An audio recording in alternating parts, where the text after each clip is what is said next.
I'm Elena Zamagni.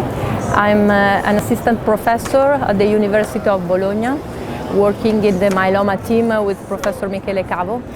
And this year I will present the final result of our PET-CT sub-study within the EMN02 clinical trial. This was a trial for newly diagnosed transplant-eligible patients.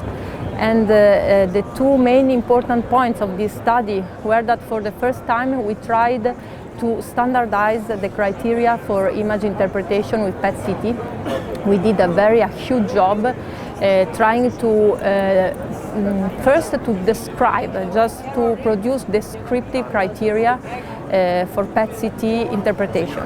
And then a posteriori we did all the univariate analysis to correlate each of these parameters with the outcome. And what we found was that we were able to identify which cutoff was the most prognostic. And this came out to be the score 4 of the Deauville criteria, that is to say uptake higher than the liver. So for the first time we have a clear demonstration that we are able to uniform criteria for interpretation of PET-CT, and this can be used in future for future clinical trials. The second part of this sub-study was dedicated to define the prognostic significance of PET-CT, and we were able to confirm the results from previous study, both from our group but also from the French group and from the US group.